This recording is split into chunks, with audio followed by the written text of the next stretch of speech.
আমাদের নবী যখনই কষ্ট পেতেন নামাজে দাঁড়িয়ে যেতেন। তুমি কষ্ট পেলে ব্যঞ্জন ধরাও। যখনই নবী কষ্ট পেতেন, তার কষ্ট মনে হতো, খারাপ লাগতো, কোনো কিছু উদ্বিগ্ন চিন্তিত হতেন, তিনি ওযু করে নামাজে দাঁড়াতেন আল্লাহু আকবার বলে। আল্লাহ বলে, আমার ইজ্জতের কসম, আমার জালালিয়াতের কসম, আমার ক্ষমতা, আমার দাপটের কসম, আমার বান্দা আজীবন গুনাহ করবে, অন্যায় করবে, অপরাধ করবে, জুলুম করবে, একদিন অনুশোচনার পরে সিজদায় পড়ে যখন একটা ফোঁটা চোখের পানি ছেড়ে ক্ষমা চাইবে, আমি জীবনের সব গুনাহ মাফ করে দেব।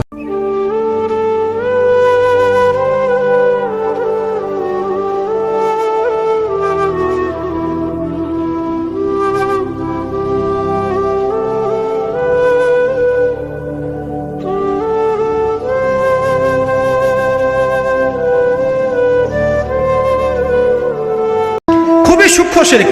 আপনি নামাজ পড়ছেন মনে করেন, এখন কিছু মানুষ আসলো, এখন দেখছেন যে হুজুর তো আমার নামাজ দেখছে, নামাজটা খুব সুন্দর করে পড়ার চেষ্টা করলেন, লম্বা নামাজ, সেজদা গিয়ে আর উঠছেন না, খুব সুন্দর নামাজ পড়ছেন।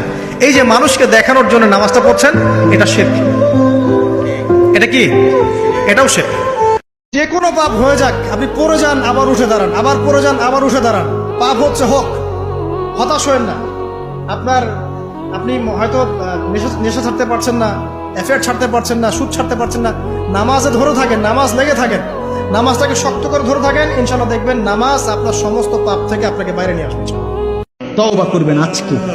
গুনাহ করছেন যেদিন, হুঁশ আসিল যেদিন, দিমাগ চালু ছিল যেদিন, আকল বুদ্ধি চালু ছিল যেদিন, আল্লাহ তাআলা কোরআনে বলছে, মৃত্যু যখন চলেই আসে, মালাকুল মউত যখন হাজির হয়ে যায়, খোদার কসম কোরআনে আল্লাহ বলছে ওয়ালাইসাতিত তাওবা, তখন কোনো তওবা গ্রহণ করা হয় না।